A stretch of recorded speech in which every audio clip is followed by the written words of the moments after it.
Hello महारथियों, तो कैसे हैं आप लोग। उम्मीद करते हैं कि बहुत बेहतरीन होंगे आप।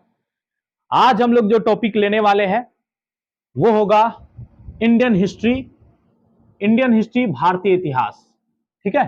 और भारतीय इतिहास में हम लोग पढ़ने वाले हैं मेडिवल इंडिया, मध्यकालीन भारत, जो कि 712 से 1707 तक की घटनाक्रम है। इसके पहले हम लोग इस्लाम धर्म के बारे में चर्चा किए थे। अगर आप उस वीडियो को नहीं देखे हैं तो आज आप जाकर के उस वीडियो को जरूर देखें, उसके बाद में इसको देखें तो बेहतरीन समझ में आएगा। चलिए, हम देखे थे अरब जगत में इस्लाम धर्म की स्थापना 7वीं शताब्दी में हो चुकी थी। तो हम लोग यही पढ़ने वाले हैं कि अरब का भारत पर आक्रमण कब हुआ और उसके बाद कि कौन कौन आया भारत में और कौन कौन इस्लाम धर्म का प्रचार किया, कौन कौन इस्लाम धर्म के प्रचार के मकसद से आया था, कौन लूट खसोट के माध्यम से आया था। ये सारी की सारी घटनाएं आज हम लोग देखने वाले हैं। तो आज की घटनाक्रम में पढ़ेंगे भारत में अरबों का आक्रमण, अरबियन इन्वेजन इन इंडिया। ठीक है। तो भारत में अरबों का आक्रमण करने से पहले हम ये जानते हैं, हर एक एग्जाम में आपसे पूछ लिया जाता है कि भारत में अरब का आक्रमण सबसे पहले कब हुआ। तो आप मार्क किया जाते हैं 712, लेकिन यह गलत होता है। सही क्या होगा?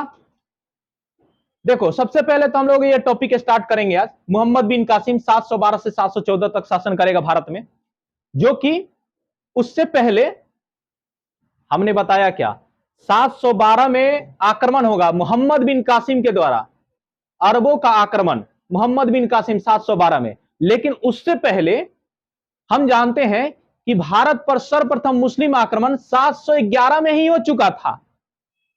लेकिन यह बात बहुत लोग नहीं जानते हैं, 711 ईस्वी में ही हो चुका था। वो किसके नेतृत्व में हुआ था? उबैदुल्लाह के नेतृत्व में हुआ था। और इसके बाद 711 में ही बुदैल के नेतृत्व में दूसरा आक्रमण किया गया। किसके नेतृत्व में? बुदैल के नेतृत्व में दूसरा आक्रमण किया गया। और ये दोनों ही असफल आक्रमण रहा, दोनों ही हार करके गए।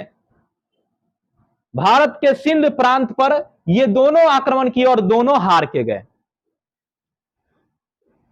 तब समझते हैं कि उसके बाद कौन आया। उसके बाद आया मोहम्मद बिन कासिम। उसकी एक कहानी है, उसके बाद में पहले कहानी समझेंगे, उसके बाद में हम ये समझेंगे मोहम्मद बिन कासिम ने सिंध पर आक्रमण कब किया। तो पहले ये कहानी समझते हैं कि कैसे क्या मकसद रहा भारत पर आक्रमण करने का मोहम्मद बिन कासिम का। ठीक है। तो सबसे पहले ये समझते हैं कि कारण क्या रहा। कारण समझते हैं। सबसे पहले एक भारत के नीचे एक नारियल टाइप पर एक देश है जिसका नाम है श्रीलंका। श्रीलंका का पुराना नाम क्या है? सिलोन। श्रीलंका का पुराना नाम सिलोन है। श्रीलंका का जो राजा था वो इस्लाम धर्म कबूल कर चुका था। और इस्लाम धर्म जब कबूल किया, 8वीं शताब्दी में इसने इस्लाम धर्म को कबूल किया। और जब इस्लाम धर्म कबूल किया तो उसके बाद इसने खलीफा के लिए, अरब जगत के खलीफा के लिए इसने कुछ उपहार भेजा। और उपहार क्या था? कुछ बच्चे थे, कुछ महिलाएं थी और हीरे जवाहरात, सोना चांदी, ये सब भर के भेजा गया। एक जहाज में भेजा गया और ये जा ही रहा था जहाज कि सिंध प्रांत में, सिंध के एक देवल बंदरगाह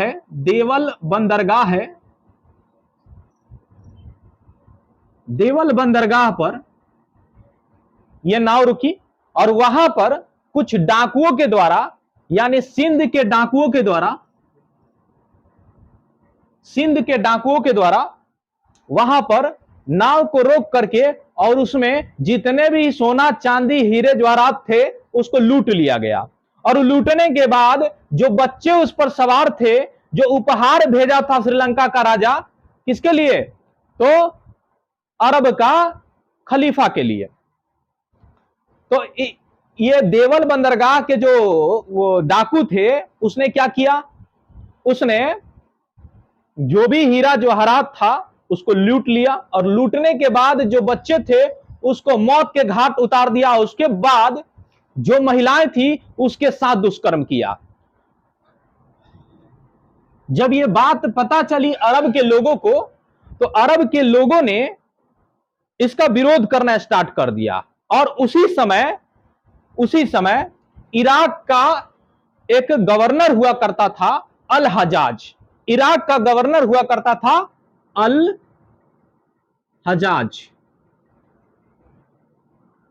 अल हजाज ने यहां के राजा, सिंध का राजा उस समय हुआ करता था दाहिर, जो कि ब्राह्मण वंश का शासक था। दाहिर, राजा दाहिर से इसने बोला कि भैया तू छोड़ दो जहाज को और सारे चीजों को छोड़ दो, और जो भी नुकसान हुआ उसकी भरपाई तुम करोगे।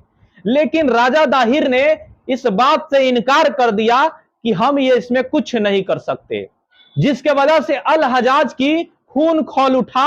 और उसके बाद में इसी का दामाद एक हुआ करता था मोहम्मद बिन कासिम। मोहम्मद बिन कासिम इसी का दामाद हुआ करता था, जो कि इसका सेनापति भी था,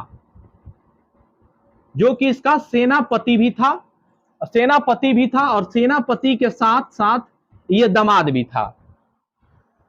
ठीक है, दामाद भी था। और दामाद जब था तो इसको भेजा गया कहां पर? सिंध पर आक्रमण करने के लिए। कहां पर? सिंध पर आक्रमण करने के लिए। ऐसी ऐसी घटना घटी है कि तुम जा करके सिंध पर आक्रमण करो, राजा दाहिर को हराओ। इसी वजह से मोहम्मद बिन कासिम चल पड़ा अब कहां? सिंध। ठीक है, तब आगे बढ़ते हैं। चलिए तो आगे देखते हैं। 712 ईस्वी में मोहम्मद बिन कासिम के नेतृत्व में पहला सफल मुस्लिम आक्रमण भारत पर हुआ। यानी जो सिंध पर आक्रमण हुआ वो सफल आक्रमण हुआ। किसके द्वारा? तो मोहम्मद बिन कासिम के द्वारा। इसके पहले भी 2 लोग ट्राई कर चुके थे जो असफल हुए, हमने बता चुके।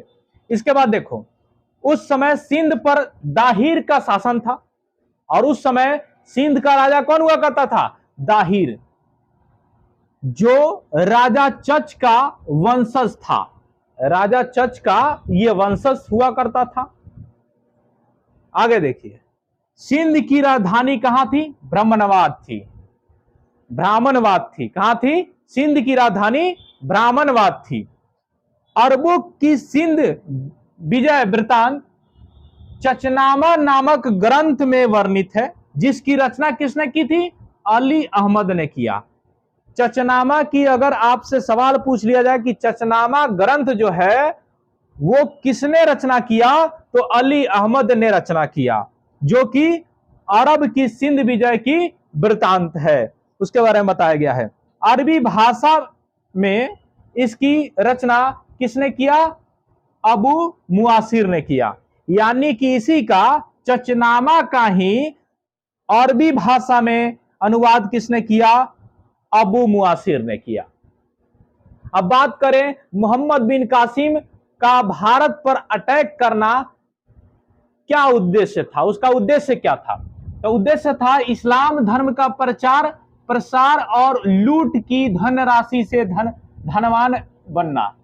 2 बार लिख दिया। इस्लाम धर्म का प्रचार प्रसार और लूट धनराशि से धनवान बनना। यानी कि मोहम्मद बिन कासिम का मुख्य उद्देश्य था इस्लाम धर्म का प्रचार प्रसार करना और धन लूटना। लेकिन जब सिंध पर आक्रमण किया, उस समय जहां राजा हुआ करता था कौन? दाहिर, उस समय इसको कुछ हाथ नहीं लगा। मतलब कोई भी धनराशि, कोई भी धन दौलत इसको नहीं मिला, और उतना विस्तार भी नहीं कर पाया, अपने साम्राज्य का विस्तार भी नहीं कर पाया, उतना इस्लाम धर्म का प्रचार भी नहीं कर पाया। मोहम्मद बिन कासिम 713 ईस्वी में मुल्तान का विजय किया। कहां पर विजय प्राप्त किया? मुल्तान पर। और वहां अत्यधिक सोना मिला इसको, वहां पर अत्यधिक मात्रा में इसको सोना मिला, जिस कारण मुल्तान को क्या कहा जाने लगा? स्वर्ण नगरी के नाम से जाना जाने लगा। किस नाम से जाना जाने लगा? स्वर्ण नगरी के नाम से जाना जाने लगा। भारत में जजिया वसूलने वाला प्रथम मुस्लिम शासक कौन हुआ? मोहम्मद बिन कासिम हुआ, जो गैर मुसलमानों को देना होता था, जो गैर मुसलमानों को देना होता था, जो मुस्लिम लोग नहीं थे उन लोगों को देना होता था। जजिया आमदनी का 1/2 या 2/3 या 1/2 से 2/3 तक देना होता था, यानी अपने कमाई का, अपने आमदनी का आधा हिस्सा या 2/3 देना होता था। जजिया किस पर नहीं लगाया जाता था? जजिया किस पर नहीं लगाया गया? बच्चा पर, बूढ़ा पर, विकलांग पर, ब्राह्मण पर और महिला पर। अब एक बात करें, बच्चा पर क्यों जजिया नहीं लगाया गया? क्योंकि जानता था मोहम्मद बिन कासिम कि बच्चा तो पैसा कमाएंगे नहीं, इस वजह से इन पर टैक्स लगाने से कोई फायदा है नहीं, इसलिए बच्चा पर नहीं लगाया। बूढ़ा, जिसका एक पैर कब्र में हो, उससे क्या जजिया उछलेगा ये, इसलिए बूढ़ा व्यक्ति से भी जजिया इसने मना कर दिया। विकलांग इंसान से क्या कर दिया? विकलांग इंसान भी जजिया नहीं दे सकता था। ब्राह्मण, अच्छा ब्राह्मण को क्यों छोड़ दिया? क्योंकि ब्राह्मणावाद में, जो कि सिंध की राजधानी हुआ करती थी ब्राह्मणावाद में इसकी सहायता कौन किया था? ब्राह्मण लोग किए थे, जिस वजह से इसने ब्राह्मण पर यह टैक्स नहीं लगाया, यानी जजिया टैक्स नहीं लगाया, और महिलाओं पर नहीं लगाया। इन लोगों पर क्या किया? इन लोगों पर जजिया नहीं लगाया। अब आगे देखते हैं, चलिए तो स्टार्ट करते हैं। इसने भारत में स्वर्ण सिक्के चलवाए, जिसे क्या कहा गया? दिरहम सिक्का कहा गया। क्या कहा गया? दिरहम सिक्का कहा गया, जो कि सोने का सिक्का था। क्या था? सोने का सिक्का। इसने ही भारत में खजूर की खेती और ऊंट पालन की शुरुआत की। खजूर की खेती और ऊंट पालन की शुरुआत, अगर आपसे पूछ लिया जाए कि खजूर की खेती और ऊंट पालन की शुरुआत करने वाला प्रथम मुस्लिम शासक कौन हुआ? तो मोहम्मद बिन कासिम हुआ। मोहम्मद बिन कासिम हुआ। यह भारत में सबसे पहले अरबी घोड़े लाने वाला शासक था। आपसे पूछ लिया जाता है एग्जाम में कि बताइए अरबी घोड़े लाने वाला शासक कौन हुआ? तो मोहम्मद बिन कासिम हुआ। हम एक बात यहां जानते हैं कि ऊंट पालन की शुरुआत किसने किया? मोहम्मद बिन कासिम। ये लाया था ऊंट कहां से? ये लाया था ऊंट अरब से, ठीक है, ऊंट लाया था अरब से, जो कि क्यों लाया, क्या कारण रहा यहां लाने के? क्योंकि सिंध जो प्रांत था उसमें रेगिस्तान था। क्या था? रेगिस्तान। इसी वजह से यहां पर ऊंट लाया और ऊंट की पालन की शुरुआत करवाई। जहां तक हम सुने हैं कि बाबा धाम में जो बर्फी होता है, बर्फी होता है, वो बर्फी बनाया किससे जाता है? तो दूध से ही, ऊंट के दूध से ही बनता है। ऊंट के दूध से ही बनाया जाता है और बड़ा ही स्वादिष्ट होता है। तो ऊंट की पालन की शुरुआत मोहम्मद बिन कासिम ने, खजूर की खेती मोहम्मद बिन कासिम ने, और सबसे पहले भारत में अरबी घोड़े लाने वाला शासक भी हुआ मोहम्मद बिन कासिम। एक वर्ड बहुत ही सुंदर, बहुत ही सुनहरा है, मानसून। और ये मानसून जो शब्द आया है वो अरबी शब्द है। मानसून शब्द कैसा है? अरबी शब्द है, क्योंकि वो उससे रिलेटेड था इसलिए बता दिए। मानचित्र जो बना, मानचित्रावली यानी मैप, वो सबसे पहले किसने बनाया? अरबों ने बनाया। मानचित्र सबसे पहले किसने बनाया? अरबों ने बनाया। भारत की 2 प्रसिद्ध पुस्तक जिसको अरबी में अनुवाद करवाया गया, अरबी भाषा में अनुवाद करवाया गया, जो पुस्तक का नाम है, एक तो चरक संहिता और एक पंचतंत्र। चरक संहिता चरक के द्वारा लिखा गया। चरक कौन था? तो कनिष्क का। चरक कौन था? तो कनिष्क का दरबारी चिकित्सक हुआ करता था।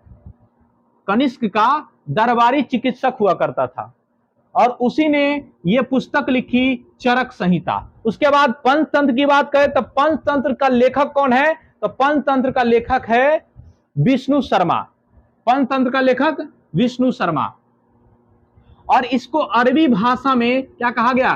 कालीला एवं दिमना कहा गया। पंचतंत्र को अरबी भाषा में कालीला व दिमना कहा गया। ठीक है। 714 ईस्वी में मोहम्मद बिन कासिम को बुला लिया जाता है अरब, और किसके द्वारा बुलाया जाता है? तो अल हजाज के द्वारा बुला लिया जाता है, और अल हजाज के द्वारा बुला करके इसको मृत्यु दंड दे दिया जाता है। तो उम्मीद करते हैं महारथियों की आप लोगों को बेहतर समझ में आया होगा, और ऐसे ही वीडियो के लिए आप मेरे चैनल को सब्सक्राइब करें, लाइक करें, कमेंट करें, शेयर करें।